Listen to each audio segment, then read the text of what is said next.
Campus current में एक बार फिर से आप सब लोगों का स्वागत करता हूं। मैं आपका Humraaz RJ 90.4 megahertz community radio Gyanvani यानी कि ज्ञान की वाणी पर किताब है आप लोगों के पास एक ऑडियो बुक जो कि मैं ही पेश करता हूं और वो है डेल कार्नेगी की अच्छा बोलने की कला। अब इस भाग में मैं पिछले भाग से आगे की बातें आपको बताता हूँ। भाषण की रूपरेखा तैयार करने की विधि कोई नहीं समझा सकता। कई वक्ता सैर के समय भाषण की रूपरेखा तैयार करते हैं। कुछ वक्ता मानसिक तौर पर पूरे भाषण का ढांचा तैयार करने के बाद ही रूपरेखा को कागज पर उतारते हैं। कुछ वक्ता मानसिक तौर पर पूरे भाषण का ढांचा तैयार करते हैं, हालांकि अधिकतर वक्ता नोट्स तैयार करते हैं। इन सभी विधियों को एक एक कर आजमाइए और अपने प्रारूप तैयार कर सकते हैं। मिजाज सहूलियत के मुताबिक किसी एक का चयन कीजिए। किसी भी व्यक्ति को किसी और के अंदाज में काम करने के लिए विवश नहीं करना चाहिए। साथ ही उस व्यक्ति के अंदाज को भी नज़रअंदाज नहीं किया जाना चाहिए। संभव है कि दूसरे व्यक्ति के काम करने की शैली आपके अंदाज से ज़्यादा कारगर हो। नोट्स के आधार पर भाषण तैयार करने वाले वक्ताओं के लिए निम्नलिखित सुझाव महत्वपूर्ण सिद्ध हो सकते हैं।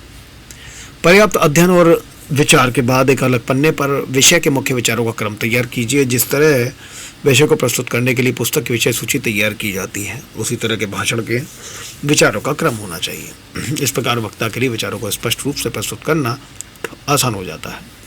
एक विचार के प्रमाण में दूसरे विचार का प्रस्तुतिकरण स्पष्टता, वाद विवाद, रुचि और प्रभाव को जन्म देता है। क्रमबद्ध तरीके से विचारों को प्रस्तुत करते समय इस्तेमाल किए जाने वाले अनुभव, उदाहरण, तथ्य और अनुमान भाषण का महत्वपूर्ण हिस्सा बन जाते हैं। सभी विचारों को एक दूसरे से अलग मानने की कल्पना कीजिए। तत्पश्चात मानसिक तौर पर इन विचारों का क्रम निर्धारित करने की कोशिश कीजिए। अंततः सभी विचारों के साथ उपयोग में लाने वाले उदाहरण, अनुभव, तथ्य और अनुमानों का खाका तैयार कीजिए। ध्यान दीजिए कि किस विचार और संदेश पर ज़्यादा बल देना है। इस प्रक्रिया के पश्चात भाषण का संपूर्ण स्वरूप तैयार हो जाता है। मंच पर इस्तेमाल किए जाने वाले भाषण का साधारण स्वरूप कुछ इस प्रकार होना चाहिए। समृद्धि की मुख्य वजह, भाषण का विषय।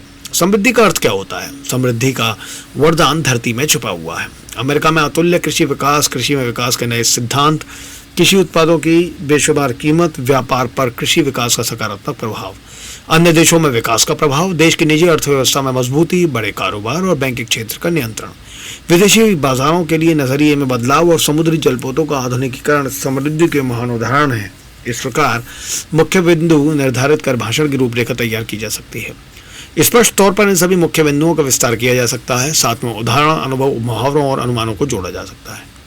इस क्षेत्र में समृद्धि से जुड़े आंकड़ों को शामिल किया जा सकता है, अर्थात रूपरेखा के आधार पर भाषण को प्रभावशाली बनाने का उद्देश्य हासिल किया जा सकता है। लेखन एवं अभ्यास। उत्तम रूपरेखा तैयार करने के बाद भाषण पर ध्यान देना चाहिए। यदि भाषण लिखने की ज़रूरत है तो अवश्य लिखें। भाषण की रूपरेखा को ध्यान में रखते हुए अंतर्मन से लेख तैयार करें, भाषण का पुनरीक्षण करें और ज़रूरत के मुताबिक सुधार करें। अंत में भाषण पर आलोचक के नजरिए से ध्यान दें। शब्दों के चयन को प्रभावशाली बनाएं, वाक्यों को जीवन प्रदान करें, विचारों की स्पष्टता का ख्याल रखें, संदेश की सत्यता प्रमाणित करें और विशेष तौर पर ध्यान रखें कि भाषण का अंत तर्कसंगत हो। सबसे महत्वपूर्ण है कि खुद को दर्शकों के समक्ष महसूस करें। अभ्यास के दौरान ध्यान दें कि भाषण निबंध जैसा तो नहीं लग रहा है। भाषण शैली का सहज और वास्तविक होना बहुत जरूरी होता है। शीर्षक। अंत में यह ख्याल जरूर आएगा कि भाषण की विषय वस्तु क्या है, इसे एक शब्द या छोटे से वाक्य में किस प्रकार प्रस्तुत किया जाए। दरअसल कम से कम शब्दों में भाषण के विषय का सार तैयार करने को शीर्षक कहते हैं। हेनरी वॉटसन के अंदाज की तरह भाषण का शीर्षक बहुत साधारण हो सकता है। उदाहरण के तौर पर नया अमेरिकावाद भाषण का शीर्षक संकेतात्मक भी हो सकता है। उदाहरण के लिए रसल एच कॉनवेल का एकड़ में फैले हीरे, एल्बर्ट जे वेवरेज की एक तरह कहावत को भी भाषण का शीर्षक बनाया जा सकता है। आसपास फैली समृद्धि। अंततः भाषण का उद्देश्य जो भी हो, शीर्षक संक्षिप्त होना चाहिए, विषय के मुताबिक होना चाहिए और दर्शकों में उत्तेजना प्रभावित करने योग्य होना चाहिए। अब अध्याय 19 भाग 19 विवरण के द्वारा प्रभावित करना। इस अध्याय में भाषण को अलंकारिक करने वाली कला को निपुण बनाने के लिए वर्णन, व्याख्यान, वाद विवाद और वकालत जैसी प्रतिभाओं पर विस्तार से चर्चा की जाएगी। वाक्पटुता की कला में निपुणता हासिल करने के इच्छुक पाठकों के लिए उपयोगी किताबों का विवरण भी दिया जाएगा। विवरण का स्वभाव। विवरण का अर्थ होता है किसी घटना, विचार इत्यादि को विस्तार से समझाना। विवरण के दौरान व्याख्यान की तरह चित्रण नहीं किया जाता। मोटर गाड़ी के विवरण का अर्थ है गाड़ी के मुख्य हिस्सों और कलपुर्जों की कार्यशैली को समझाना। लेकिन मोटर गाड़ी के मानसिक चित्रण के लिए गाड़ी के चमकते ढांचे, प्रभावशाली रंग, तेज रफ्तार आदि का ब्यौरा देना होता है। विवरण और व्याख्यान में यही मुख्य अंतर होता है। रात में बच्चे के चेहरे पर दर का भाव दर्शाने के लिए विवरण नहीं व्याख्यान की जरूरत होती है। इन दोनों के बीच के अंतर को आगे व्याख्यान अध्याय में और गहराई से समझाया जाएगा। इसके अलावा विवरण में घटनाओं का क्रम महत्वपूर्ण नहीं होता, क्रम का ध्यान व्याख्यान में रखा जाता है। अपनी खोजों की जानकारी देते वक्त पेरी ने अक्षांश और देशांतर रेखाओं की खोज के लिए इस्तेमाल किए जाने वाले यंत्र के बारे में बताया। यह एक विवरण था। अपने औजारों और यंत्रों के स्वरूप को समझाने के लिए व्याख्यान का इस्तेमाल किया ताकि मानसिक चित्रण स्थापित किया जा सके। रोजाना घटने वाली जोखिम से भरी घटनाओं को कहानी के तौर पर प्रस्तुत किया ताकि दर्शकों की रुचि बनी रहे। अपने दावों की वकालत के लिए वाद विवाद का सहारा लिया। इस प्रकार पेरी ने एक ही भाषण में सभी कलाओं का बेजोड़ मिश्रण पेश किया। विवरण का कारण और परिणाम से वास्ता नहीं होता है, इनका इस्तेमाल वाद विवाद के लिए किया जाता है। किसी संभावित ग्राहक को व्याख्यानों के क्रम के जरिए एक ब्रांड के मुकाबले अपने ब्रांड की गाड़ी खरीदने के लिए सहमत किया जाता है। ग्राहक को राजी करने के लिए दूसरे ब्रांड से संबंधित खतरों और रिस्क को प्रस्तुत किया जाता है। जाहिर तौर पर इस प्रक्रिया में विवरण की कला का उपयोग होता है और मार्केटिंग के इस पैतरे के प्रभाव को कोई नकार नहीं सकता। सत्य है, साधारण तथ्यों के मुकाबले किसी एक महत्वपूर्ण तथ्य का विवरण ज्यादा प्रभावशाली होता है, लेकिन ग्राहक तथ्य से जुड़े कई और अहम कारणों को नजरअंदाज नहीं करता और इन्हीं कारणों पर आधारित परिणाम आधारित होता है। महज एक तथ्य के विवरण से किसी को नहीं लुभाया जा सकता, अर्थात ग्राहकों को लुभाने का क्षेत्र विवरण के दायरे से बाहर होता है।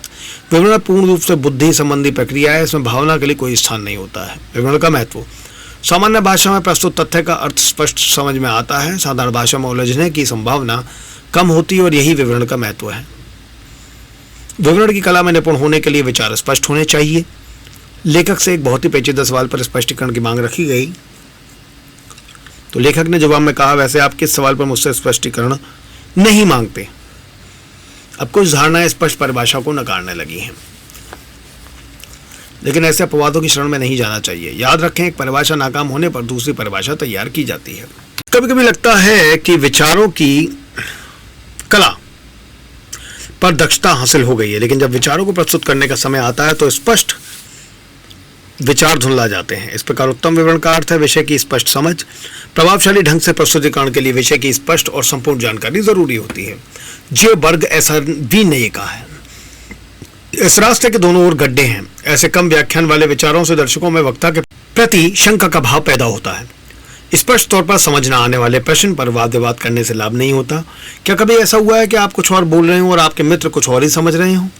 यदि दो लोग संगीतकार की एक परिभाषा पर सहमत ना हो तो जाहिर है कि इस विषय का सहमति से शीर्षक तय नहीं किया जा सकता।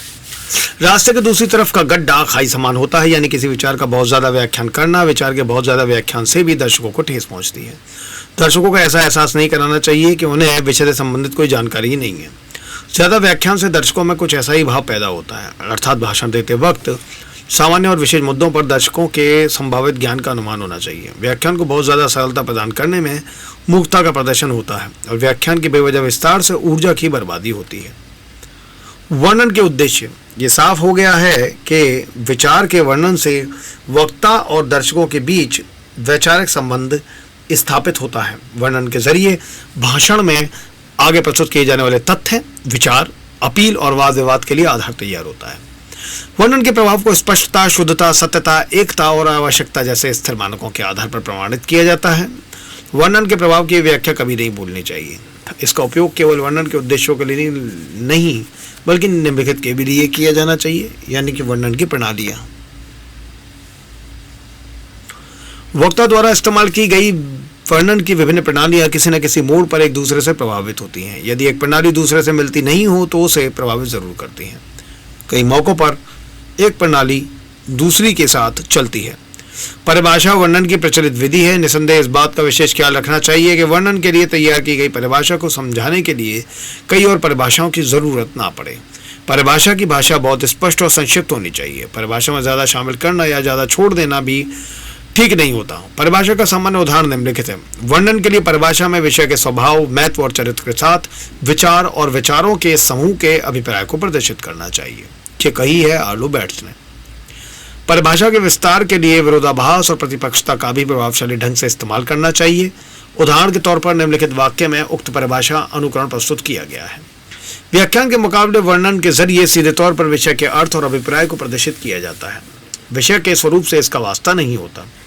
प्रतिपक्षता से परिभाषा का विस्तार किया जाता है। दरअसल जनता के समक्ष व्याख्यान की यह नियमित प्रक्रिया इस प्रक्रिया के जरिए दर्शक विषय के भाव को विस्तार और स्पष्टता से समझने के लिए आत्मचेतन का इस्तेमाल करते हैं और वक्ता के विचारों के साथ इस विषय को गहराई से समझने की कोशिश करते हैं। ये वर्णन के अभिन्न अंग के समान होता है।